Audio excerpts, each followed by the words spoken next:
Nendesamade tossavate diislite suurimaks kurja juureks vähemasti läbi sinu antud kommentaaride jäi mul mulje, et sa oled kõige rohkem kokku puutunud just EGR-iga ja selle süsteemi vastu on kõige suurem viha. Aga lihtsalt EGR-i pimedaks panemine, nagu rahvakeele seda öeldakse, ei ole alati lahendus. Selleks, et aru saada, mille jaoks see EGR on, mis ülesannet ta seal täidab ja mis juhtub, kui teda seal enam ei ole, vaatame kõigepealt üle, mis tüüpi on EGR ja kuidas need täpselt töötavad.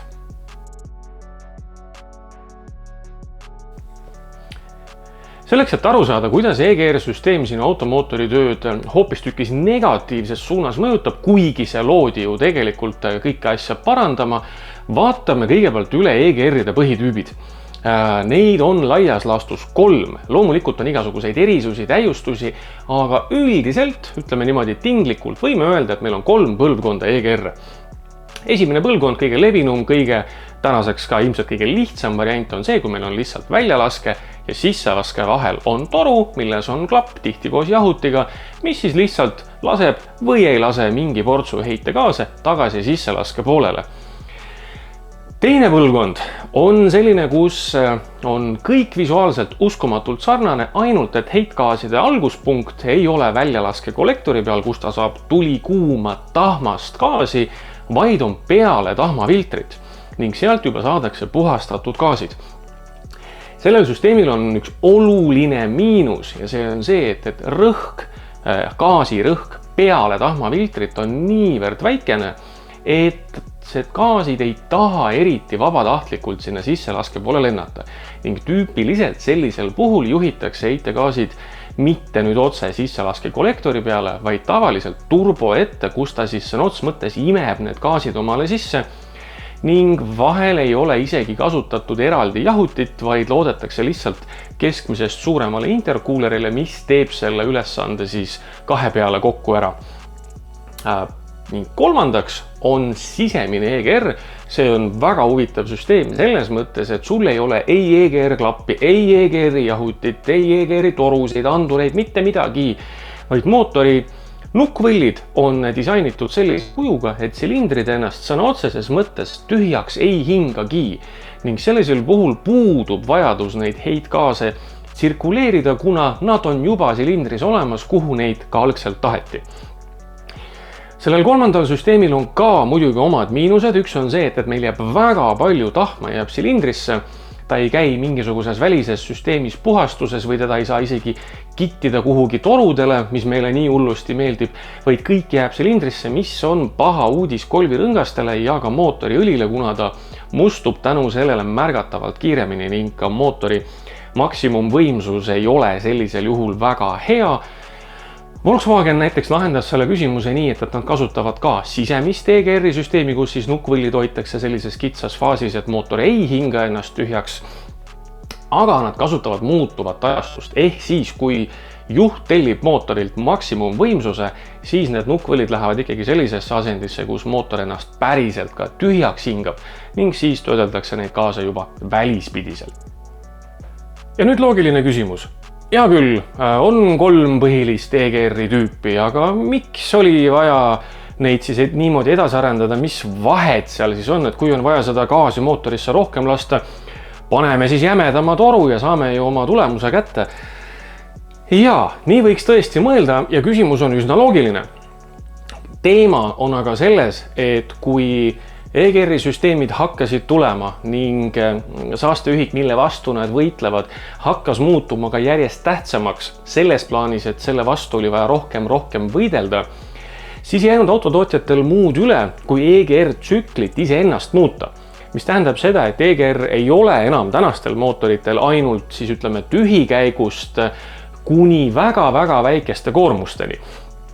Tüüpiliselt ütleme süksel ühtlasel maanteesõidul kiirusega näiteks 100 kilomeetrit tunnis, seal pööretega 1800 või sinna kanti. Euro 3, Euro 4 masinal on EGR klapp 90 kuni lausa 100% suletud. Tänastel masinatel EGR võimaldab siis retsirkulatsiooni kuni väga kõrgete koormusteni välja, kohati lausa seal 90% ja rohkem mootori koormust. Ehk siis selle jaoks tulebki näiteks see tahmafiltri tagune süsteem ja siis ka see suletud EGR süsteem. Seda muidugi maksimumvõimsusel ei saa kasutada, aga mõte jääb samaks. Ning tehtud on see siis seepärast, et kuna me ei saa lihtsalt võtta jämedat toru ja panna sisselaske väljalaske vahele, kuna sisselaske poolel koormatud mootoril on rõhk ehk siis turborõhk.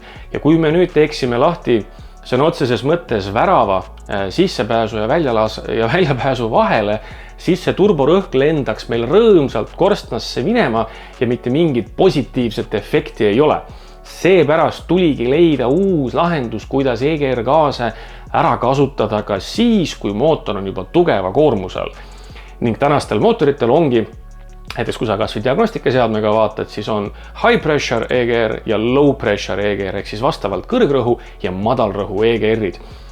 Kõige levinum ongi tänaseks see kombinatsioon, kus kasutatakse siis seda kollektori pealset, seda vanat head tahmakolli ja siis tahmafiltri tagust süsteemi. Mina ise isiklikult eelistaks ainult tahmafiltri tagust, sest siis jääks sisselase puhtaks, aga seal on jällegi omad hädad.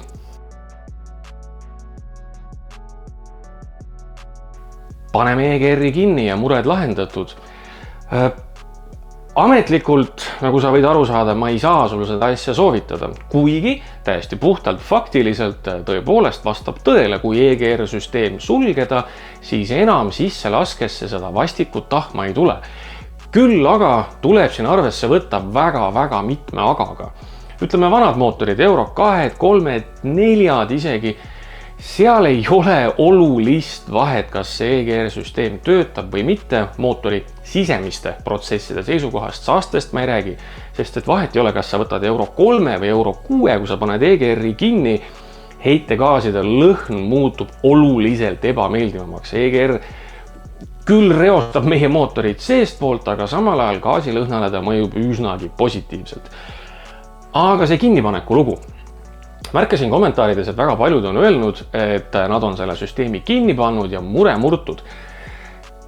Osaliselt on sul õigus, aga suur aga on selles, et kui sa oled selle süsteemi otsustanud sulgeda, mis tahes moel, kas üleüldse eemaldada auto küljest, panna pimedad ette, teha programmi muudatus, ei ole oluline. Kui süsteem on deaktiveeritud ja ütleme siis tõhusalt, see ei puhasta su sisselaskesüsteemi ära. See nõgi, mis seal oli, see sinna jääbki.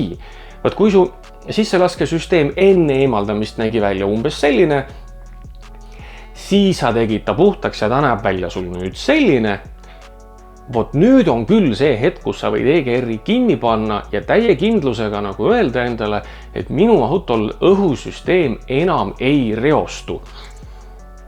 Aga kas sa tegid selle töö ära? Kas sa tegid ta kõik nii pedantselt ja veatult puhtaks? Pigem sa lihtsalt peatad selle olukorra ja ta jääb selliseks nagu on. See nõgi, mis sinna sisselaskesse koguneb, see on nii vastiku ja tugeva iseloomuga materjal, et ega ta sealt loomulikul moel kuhugi minemas ei ole. Samuti jäi küsimus õhku eelmise videoga, et miks ei ole siis alati hea mõte seda EGR-i süsteemist välja võtta. Üks lugu on loomulikult see, et kui me selle EGR-i välja võtame, jah, me päästame meie sisselaskesüsteemi, me päästame mootori kasuteguri ja efektiivsuse, säilivuse pikemaks ajaks kui võib-olla teisiti. Aga me endiselt mõjutame seda sama keskkonnateemat, meil autod hakkavad haisema, tõsi küll, mitte silmnähtavalt vingu ajama, aga lõhn muutub. See on üks. Teine lugu on selles, et vanadel mootoritel, ütleme seal Euro 4, Euro 3-del üldiselt küll, Euro 4-del juba nii ja naa. Aga Euro 5, 6 juba kindlasti on natukene teised loomad, selles mõttes, et EGR ei ole enam mootori peal selline lisavarustus, vaid see on päriselt mootori komponent, mille efekt on sisse arvestatud kogu mootori tööprotsessi. Nimelt see gaas, mis EGR-ist kinni püütakse, vahet ei ole, kas ta tuleb siis tahmafiltri tagant või ta tuleb otse kollektorist.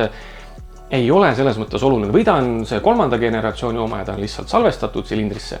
Nii ehk naa, sellel gaasil ja ütleme siis õhul, mida meie hingame, mis on siis hapnik ja lämmastik suures osas, nendel gaasidel on väga-väga erinev soojusmahutavus ja nendel gaasidel on ka väga erinev siis ütleme see kokkusurutavuse koefitsient. Ehk siis hästi-hästi keeruline jutt, seda ei ole nagu kõige lihtsam mõtta, aga ma proovin lihtsalt seletada. Tänased mootorid, nagu sa oled märganud, toodavad järjest kõrgemaid võimsuseid, järjest väiksema kütusekuluga ja töötavad ka järjest vaiksemalt. See on osaliselt tänu EGR-ile, kuna EGR-ist tulnud gaasid aitavad jutumärkides rahustada põlemiskambris toimuvat. Võta mis tahes kaasaegne masin, ütleme Euro 5 alates, see on siis mingisugune 2010 jämedalt alates diisel, pane külge diagnostikarvuti, eeldusel, et auto on täiesti korras ja sisselase on adekvaatses seisus. Pane külge diagnostikarvuti ning anna autole käsk, et lülitame EGR-i korraks välja, lihtsalt testi jaoks. Ja sa kuuled, kuidas muutub mootori hääl. See ongi just see, et meil silindrist kadus ära see jutumärkides pehmenduskiht, mis lubas sellel põlemisel siis seal kambris enam-vähem rahulikus tempos edasi areneda, selle asemel, et teha lihtsalt üks valipauk. Võimsuse tootmise seisukohast komsa, siin ei ole ühtset õiget varianti, kuidapidi on see parem, sest et maksimumvõimsustel on niikuinii EGR kinni.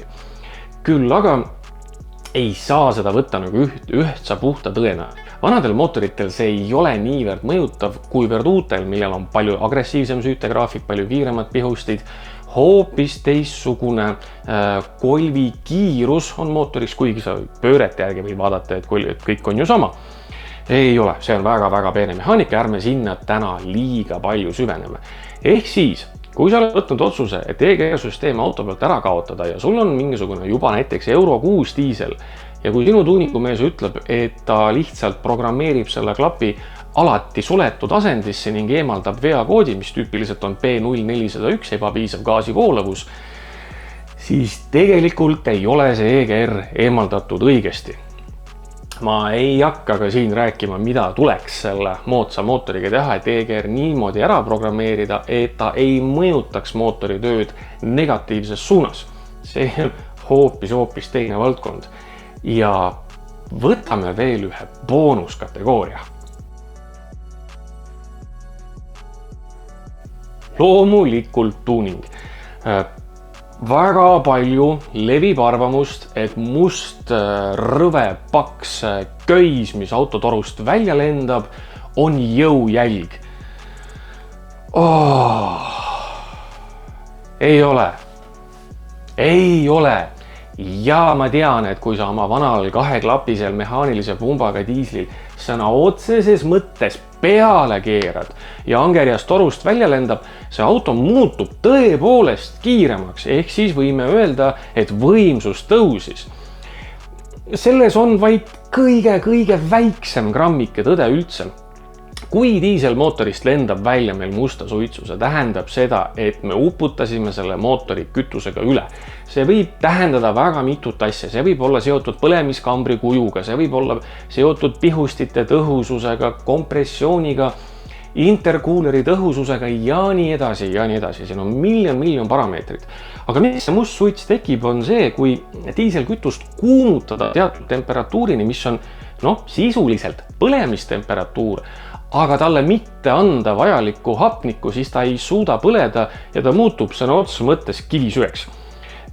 Kivisüsi ei ole siin kusjuures ka väga suur ilukirjanduslik liialdus, sellepärast et retsepti mõistes kivisüsi ja räige paks must diislitahm on oma anatoomias või keemias, aita nüüd öelda, suhteliselt sarnasel kohal.